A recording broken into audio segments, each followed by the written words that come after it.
안녕하세요. 캡틴 부동산입니다. 추석은 모두 잘 보내셨나요? 모두가 다 풍요롭고 행복한 추석 연휴 되셨길 바랍니다.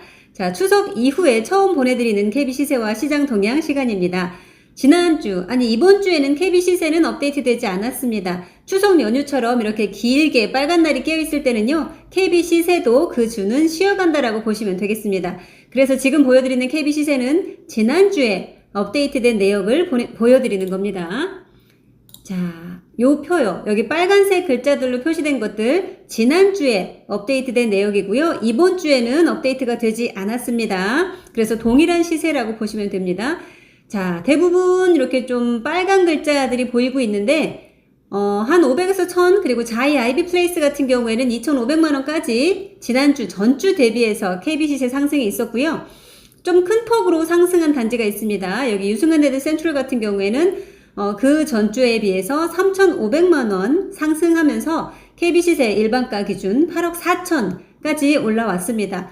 다른 단지들도 실거래가가 기록이 되면서 점차 높아지는 추세를 이어가고 있습니다. 실거래가 내역들 이번에는 또 어떤 내역들로 올라왔는지 한번 보실게요.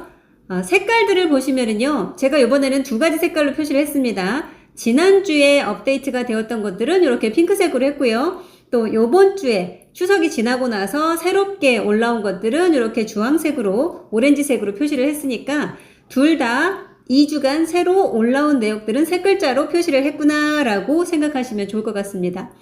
자, 반도에서는 두 건 지난주에 기록이 됐네요. 7억 5,700 그리고 8억 이렇게 두 건 기록이 됐습니다. 금액 차이가 좀 나죠. 층은 큰 차이가 없는데 그리고 동도 큰 차이가 없는데 비슷한 금액은 아닙니다. 하나는 세입자가 끼어 있어서 급하게 나간 물건, 하나는 입주 가능한 물건이었다는 차이가 있습니다. 아이파크에서는 전월세, 매매 아직은 다 조용한 모습 이어지고 있네요. 롯데캐슬입니다. 여기에는 좀 여러 건이 올라왔어요. 지난주에는 9억 5,500으로 전에 말씀드렸던 이례적으로 높은 금액으로 기록된 거래가 된 내역이 있습니다 라고 말씀드렸던 거 9억 5,500 실거래가 기록이 되었고요. 그 이후에 또 1층이 8억 3천으로 기록이 되었습니다. 그리고 점점점으로 표시된 내역들 함께 더 보시면은요. 1층에 8억 3천, 20층 탑층입니다. 탑층이 9억 5,500 그리고 그 전에도 높은 금액으로 거래되었습니다 라고 말씀드렸던 9억 2천 거래권 있고요.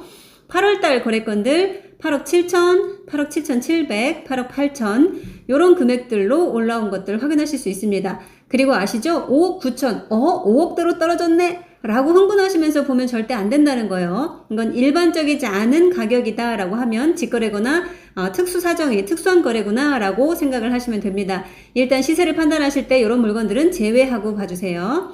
자, 8억대 후반 그리고 9월 들어서는 9억 초중반까지 거래가 기록이 되었습니다.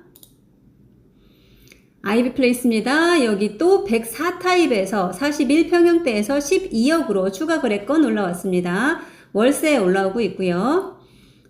자, 그리고 폴라리스에서도 74타입 거래권 하나 올라왔습니다. 요거는 호가를 낮추자마자 바로 거래가 체결이 된 그런 내역으로 보이고요. 7억 9천으로 올라왔습니다. 작은 평형대예요. 그리고 전세도 5억은 74타입입니다. 그리고 84, 4억 9천짜리 있던 거는 융자라든지 이런 특수한 상황이 있었겠구나 라고 생각하시면 좋다라고 말씀드렸고요. 힐스테이트에서는 또 여러 건 이번 주에만 추석 이후에만 여러 건 실거래가 올라왔습니다. 9월 거래건들 9월에 기록된 8월 거래건들이네요. 9억 6,500, 9억 4천, 9억 5천 이렇게 다 9억 중반 정도 전후로 해서 높은 거래가들 기록이 되고 있습니다. 그리고 직거래 같은 경우엔 담지는 않았습니다만 말씀드렸다시피 크게 참고하실 수 있는 가격은 아닙니다. 직거래는요. 자, 보면은 층이 낮습니다. 층이 낮고 앞에 그 제일 선호하는 탁 트여 있는 그쪽 위치가 아님에도 불구하고 9억 6,500까지 거래가 되었다는 거 보시면 좋을 것 같고요. 전세도 아주 인기 있는 단지죠. 5억 8천, 5억 5천, 6억까지 올라갔습니다. 이렇게 실거래가 올라왔고요. 이편한 시장입니다. 2층에서 8억 그리고 6층에서 8억 2천 두 건 올라왔네요. 5억 5천 이렇게 전월세도 꾸준히 올라오고 있고요. 유승현레드 센트럴 여기는 호가가 많이 상승하면서 매매가 당분간은 조용한 모습 이어지고 있네요. 전세는 아주 인기리에 자 바로바로 체결이 된다라고 말씀드렸었죠. 5억 5천, 2억에 140 이렇게 올라왔습니다. 이 편한자이에서는 7억 8천 74 타입 추가 거래권 올라왔고요. 전세 꾸준히 역시 인기 있는 단지답게 꾸준히 올라오고 있습니다. 이 편한세상 더 퍼스트에서도 자 보면 지난주에 8억 거래 하나 올라왔고요. 추석 이후에는 또 7억 3,900으로 74 타입 거래가 올라왔습니다. 추세적으로 보면 금액은 역시나 꾸준히 상승하고 있다라는 거 실거래를 통해서 확인하실 수가 있고요. 7억대 거래권에 이어서 연달아서 8억 거래권 올라오고 있고요. 7억 3,900 기존에는 84 타입의 거래가였는데 이제는 아닙니다. 74 타입의 거래 가격입니다. 7억 4천 정도의 74 타입 거래가 확인하실 수가 있습니다. 84 타입의 전세도 5억 5천으로 새롭게 올라왔습니다. 리버팰리스 매매가 당분간 좀 조용한 모습 이어지고 있고요.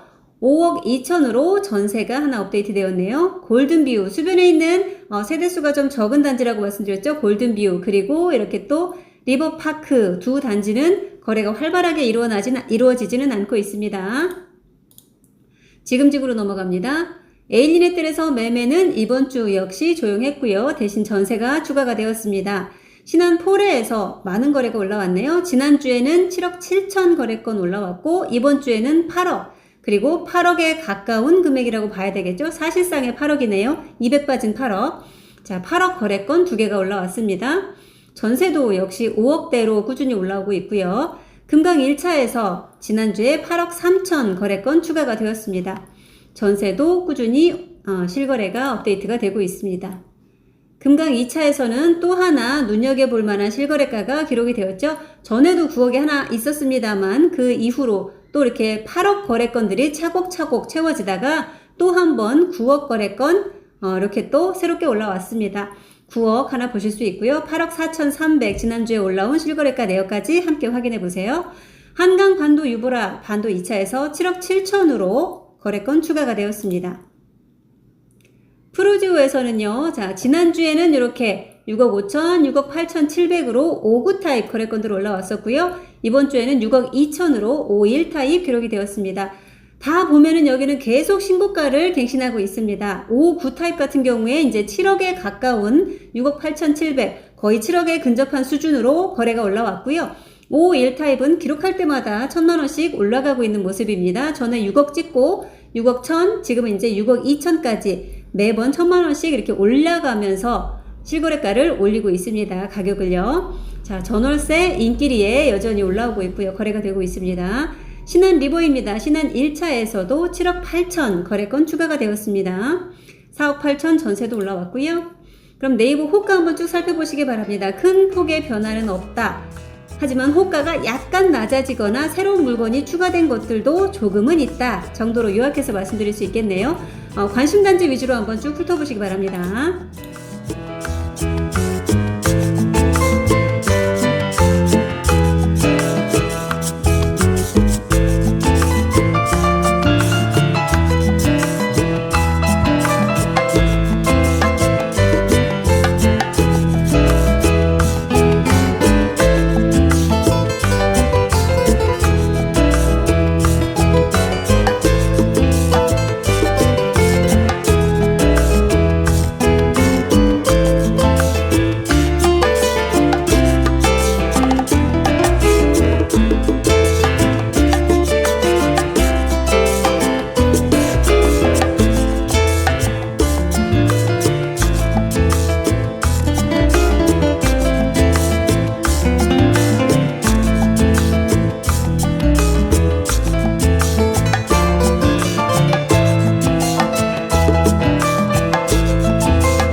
이번 주에 호가 흐름들 보다가요.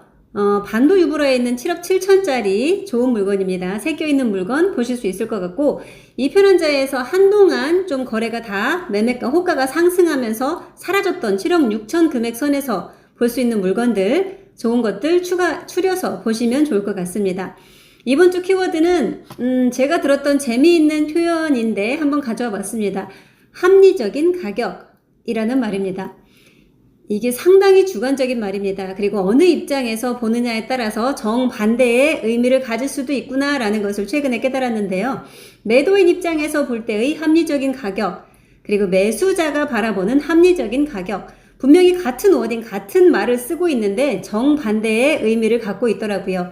매도자분들은 합리적인 가격에 팔기를 원하시고요.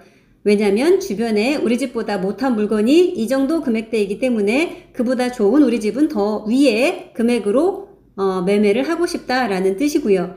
매수인이 원하는 합리적인 가격으로 매수하고 싶다라는 것은 기존 거래가에 비해서 터무니없이 높아진 금액을 현재 지불할 수는 없으니 기존 거래가와 비슷하거나 아니면 물건 상태에 따라서 약간은 더 준다 하더라도 합리적인 가격에서 높지 않은 수준으로 매수하고 싶다라는 뜻을 갖고 있었습니다. 재미있는 표현이라서 함께 생각해 보시면 어떨까 싶어서 가져왔습니다. 그리고 전에 보시면은 결정을 하셔야 되는 분들이 주변 분들의 의견 또는 이야기에 많이 흔들리시는 경우들이 있습니다.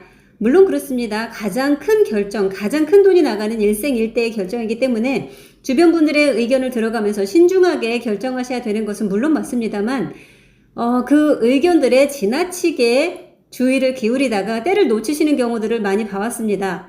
하락장에서도요.